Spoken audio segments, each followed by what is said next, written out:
welcome to this video. It's Cassie Brown here, and today I'm going to be showing you how to make really quick, simple pumpkins in sugar. And I'm also going to show you a little bit more advanced how to make this beautiful carving as well, which is really quick and simple to do. So let's get started. We'll move the pumpkin out of the way. You don't need loads of tools for this. I'm just going to start with my rolling pin that I've got in my toolkit. Now, if you haven't got one of these rolling pins, there's several tools that are on the market which are suitable for this. Something with a pointed end will work absolutely fine. You might even get away with using a cocktail stick. Now, the paste that I'm using, it's the Massaticino and it's the Mona Lisa brand. Really nice, good quality, and reasonably priced as well. So we're going to use this to make my solid pumpkin. So first we're going to get our sugar paste out and give it a little knead. So I'm just softening it up now.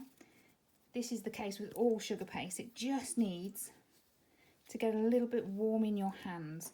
Now, can you see it's already starting to warm up? And I can tell because it's stretching, as before it was just breaking in my hands. So we're just going to knead it. You can knead it on a table as well. That's perfectly fine. So I can feel that, and that's coming nice. Okay, beautiful. So now what I'm doing is kneading it. So I'm bringing it all in because I don't want any cracks in this and I don't want any bubbles. So I'm rolling it into a ball. Now I don't want it to be a perfect ball, so just have a little look. I've got a lot of cracks there. So if we have cracks, then make sure they go to the bottom. So I kind of exaggerate them by bringing them in. Just have a good look around that ball. And then we can start rolling with our hands. There we go. So it's a kind of snowball at the moment, and you can see it's not perfect. There's a few lumps and bumps in it, but that's fine because I want it like that.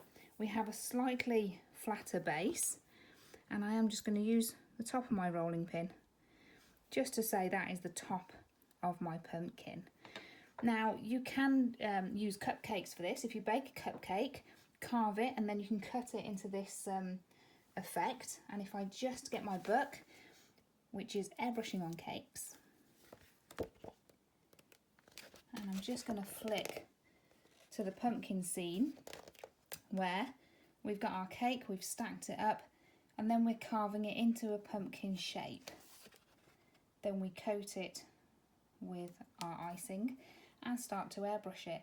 Now, you could easily get away with doing this just by using a little cupcake and doing a small version first. And if you decided that you fell in love with it, then why not go for it and do a bigger version? Now I'm going to skip a few pages, and that's the end result. Doesn't it look beautiful? All carved out, really simple to do as well. So that's a couple of ideas, but we're just making it out of solid sugar paste, which is here. Now, if it's non-edible, you could always use a ball of polystyrene in the middle and then just coat that. That will make your pumpkin a bit lighter, and it won't waste so much sugar paste too. So I'm going to get my pointed end of my rolling pin, and I'm going to start at the middle to draw my lines. And then I go to the bottom and draw that line up. Now, at the moment, it turns into a peach. Use your finger just to soften it. And then we do the next line. So now it's about turning it round and creating lines. Now, I'm not measuring perfectly. I don't want them to be a perfect gap between them all. So please be aware of this. You can see how I'm not measuring at all. I'm just drawing these lines up. Really press in to get those indents. Really push in all the way down to the bottom. And then at the top, if you've lost a bit of that indentation, just like so. Now, don't worry what it looks like right in the middle, because you are going to change that. But I tend to get my finger and just slide in between. Now if it was a bigger cake, I'd be using the side of my hand and just smoothing down. So just your finger. And this is just really making sure those little indents are coming out lovely. There we are. Okay, and look at that. We already have an amazing pumpkin, and that was so simple to model. And as you can see, that would look great on top of a cake. Now the ball has gone a little bit flatter, but that's perfect because I think that really incorporates the shape well. Now if you wanted these indentations to be a bit stronger, just press in. Just gently go round and press. And that will give you stronger indentations at the bottom. Right, now if you want it to be a little bit smoother, I'm going to give you a top tip. You can use one of these. Now this is actually a smoother that I've brought, and I paid a lot of money for it. It came in a pack of 2. But one of my top tips that I had when I was visiting Australia is if you go into the cheap shops, you get chopping boards which are made of the same material. You can cut them up and use them as smoothers. So if you did want the sides to be perfectly smooth, then we just simply press into the paste. Really simple. Move it round and press in.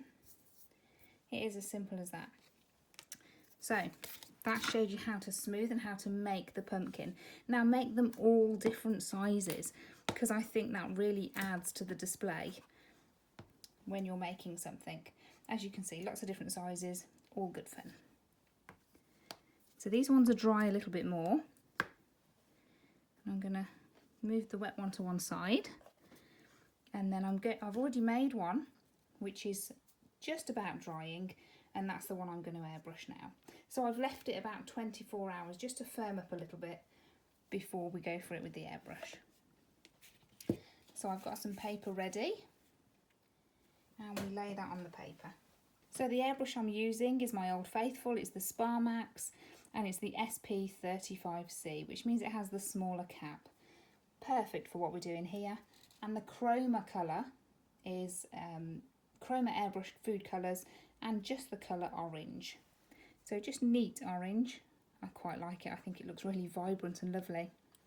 We put the colour in.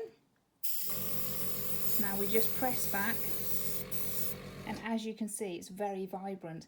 If you wanted to tone it down a little bit, you certainly can, just by adding a little bit of brown, and that'll give it a more earthy sort of orange colour. Now to colour this, really simple. We're going to start at the top and work our way around. Now I do tend to do the lines first.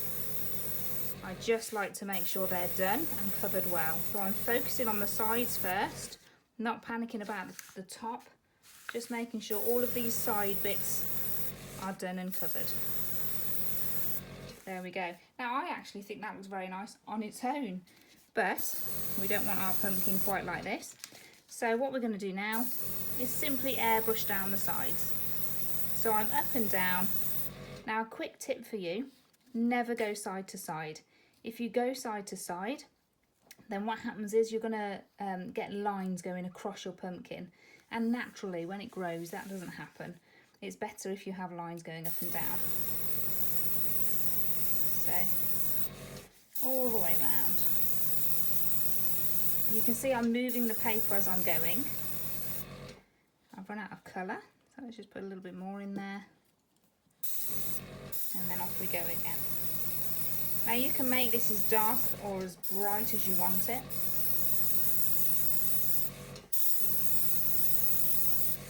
There we go. And there's our pumpkin. How wonderful does that look? So quick and simple to do. So now the hardest job is leave it to dry. So I'm going to put that to one side, just by carefully picking it up because it is still quite wet. And please note how shiny it is at the moment if I move it. Now if I bring this one over, you can see it is going to go matte in colour. So just make sure you don't touch it while it's still really, really wet. So then you have a pumpkin that's beautifully dried and ready for the next stage. So as you can see, There might be a few lines coming down, a few darker sections, but that actually looks really nice. I think it makes it look more realistic. So when I look at my pumpkin, I'm looking at the shape. I'm thinking about how I want to display it, and I'm thinking maybe this is going to be the front angle here because it just slopes down a little bit more. If I wanted something tall and elegant, then that could be my front. But I do really like it when you can see the shape coming out there. I just think it adds to it so much. So decide what is going to be the front of your pumpkin. I do think I'm going to, I actually quite like the back now I've stood and had a look at it. So I think I'm going to use that. So next, we're coming back to my toolkit. Now in here, we put the rolling pin back and we have two etching tools. There's this one which has got a very, very sharp point and a square end. And we have this one. I don't really use this end for this particular subject, but I am going to be using that point there. Now I use the two just because I'll figure out which one works best for me. I do tend to swap between the different tools. And then the other thing we need is a really big brush. Now this isn't an expensive one, really cheap, but it's beautifully soft, which is what we need because we're going to brush away the sugar. Okay, so we can start working. I'm going to get my etching tool, and we do need to think about a little bit of a pattern. So if I just spend a couple of minutes talking to you about that, I'm going to bring a piece of paper over so that we can just think about our pattern. Now, I don't normally go straight in with stencils. Stencils are good, but if you're sticking to a stencil and you accidentally slip, it's going to stand out a mile. So I tend to think about my design. Now, I'm not going to draw a design, I'm not going to make it perfect, but when you've got a pen in your hand and you're doing your little doodling, maybe talking on the phone or something, what kind of patterns are you drawing? So for me, I always do a kind of little faithful flower. So I'm always thinking about these type of flowers, maybe a daisy type thing. I think they look quite sweet. So that's one of my things. I love swirls, but my swirls I like differently, different sizes, different shapes, that kind of thing. So really think about how you can change that, making big swirls, little swirls, putting them together, messing around. I think that looks lovely as well. And also I love doing sort of leaf shapes as well, maybe teardrop shapes, different sizes. So these are my sort of go-to shapes that I enjoy doing. And if you look here, you can always pick these shapes out in any design. No matter how much I try and stay away from them, they always sneak in somewhere. And you can see there's a few there, the heart shapes, the daisies, they're all there, the swirls, and some of the leaf designs as well. So this is what we're going to do. We can put that to one side. I'm going to move that maybe just up there, just out of the way. And let's bring down and start working. Now I'm going to sit down for this and get comfortable, because when you're working with this, you do need to be comfortable. Now, if I was working on a cake, I would have a couple of dummy cakes and then my board. So my cake would be complete eye level with when I'm working. But because I'm doing this to the camera, and this is quite dry, so I can actually lift up and face it towards you. So what we're going to start doing, I have to stop and think about this because I don't know. I haven't got anything specific. Maybe let's do a few flowers. So my flowers, I think I'm going to use the pointed tool for this. I'm digging in and scratching out the icing. And I think I'm going to make this my petal because I quite like this. So I'm turning it round. Obviously I'm doing this more so that you can see it. So it's far from perfect, but you get the idea.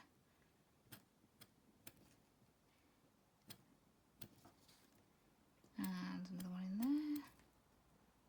can always make those a little bit bigger too. Now this is where you get your brush and just move away the debris. Now if I was to brush over there with my hands, the problem is you're going to smear that sugar and it will actually smudge the cake. So you do need to be careful. Always make sure that you use a nice soft brush. Now I'm just going to scratch a little hole in there because I think that looks nice too. So then maybe I might do another one of those over here. So again, that nice gentle scratching. Do it lightly to start with, and then when you're happy, you just go in a little bit deeper. And when I'm scratching away, and I've got the flat end going away from me.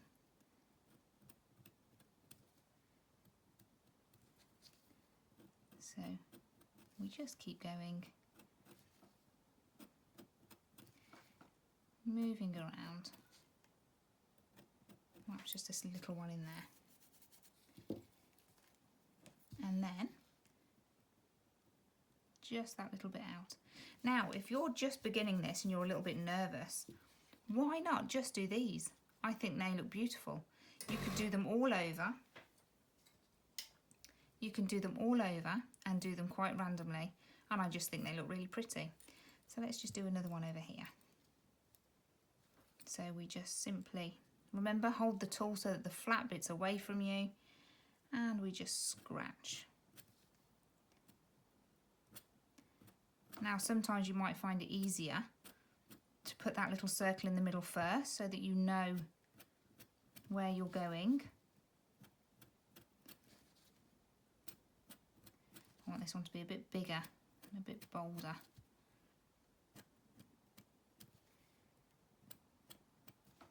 And I'm not sure if you can hear the scratching that it makes, because we are just scratching that surface, getting rid of that colour.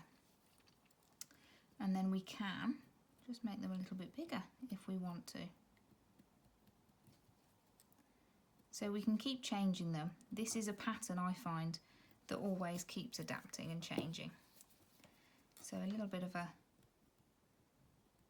hole in the middle there, which sounds drastic, but it's actually really pretty. And there you go. That would look beautiful on its own, actually. Just those randomly. I'd probably put another one up here, all over, and leave it like that. Nice, simple design, but it would look really, really effective. But what I'm going to do, I also want to show you how to do the swirls, and if you accidentally go wrong, let's talk about how we deal with that. So now I'm looking at it and I'm thinking I want some swirls, and I'm starting in the middle here. Now whichever way I'm scratching, I do make sure that the flat end is pointing. So if I'm coming towards me, the flat end is facing me. If I'm going away, then that flat end is pointing away. Same if you're using the corners here as well. But if you use the corners, you will get a bigger scratch. So let's do a little curl, I think. So you can see it's very faint to start with.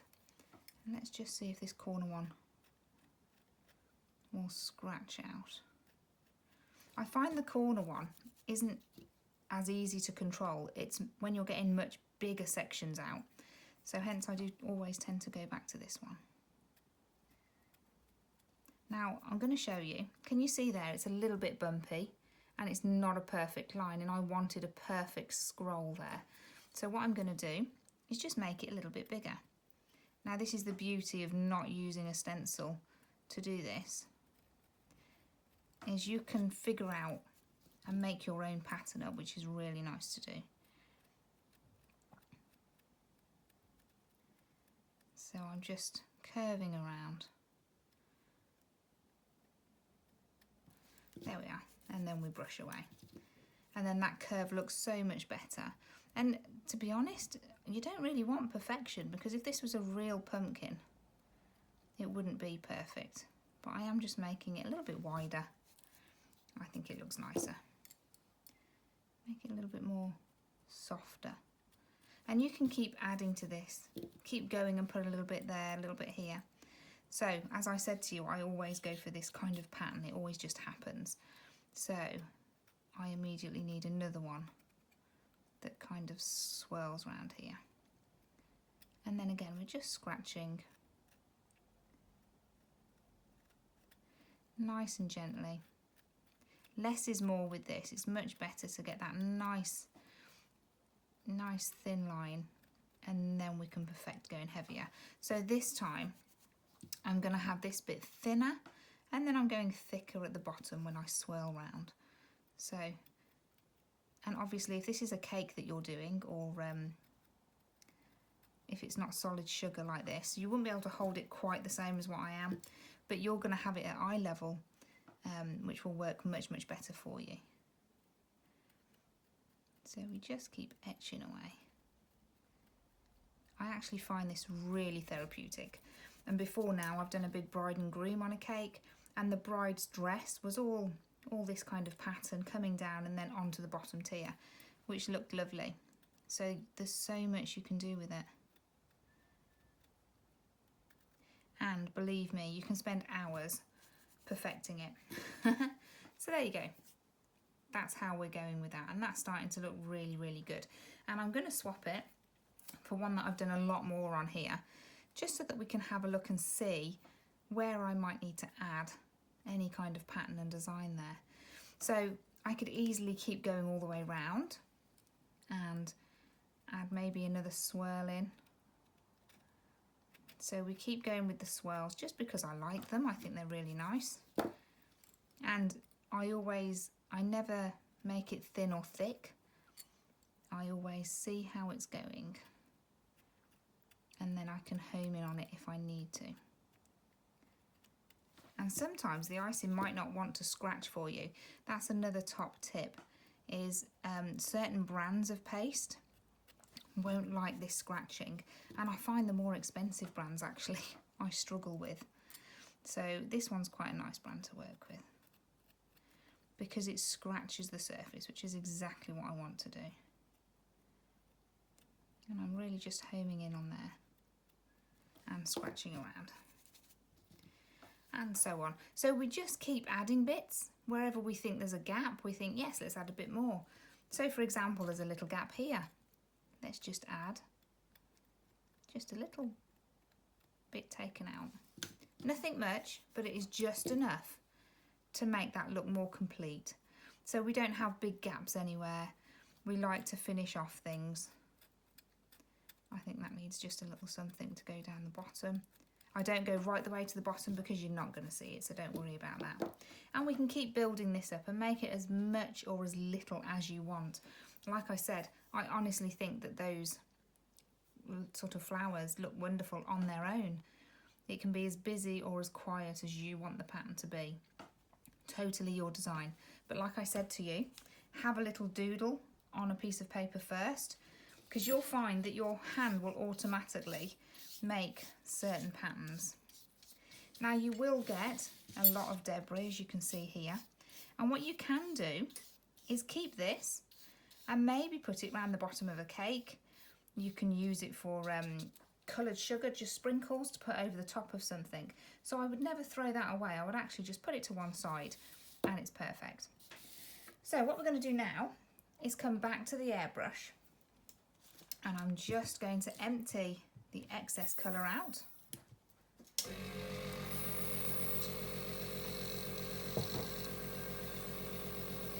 Now what I've done, I've got a little bit of sugar paste and I've squeezed it with my 3 fingers here.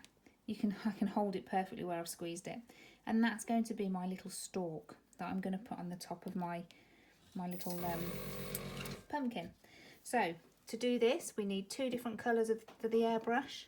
I'm going to be using the green, and we count 1, 2, 3, 4, 5 green, and 1, 2, 3 of the brown. Now hold your finger to the end, mix it up a little, and just see if that's the colour you want. Now if you wanted it more earthy, you can add more brown if you wish. So then what we're going to do is hold our little pattern, and I'm not doing lots of colour here, just do a gentle colour. A little bit on the end there, and there we are. And then we get our pumpkin. And I'm simply going to sit him on top. And there we are. That is our pumpkin. Now we could attach that with a little bit of royal icing if you want it attached immediately, or you could just use a little bit of royal icing and that's going to stick solid. But there you are. That is our simple pumpkin designs. And what would look amazing is if you did a few of these and made it as a little table arrangement, maybe as a little arrangement to go on a windowsill. They would look really good. Okay, that brings me to the end of my video. I hope you've enjoyed watching, and I look forward to seeing you again soon. Thank you. Bye.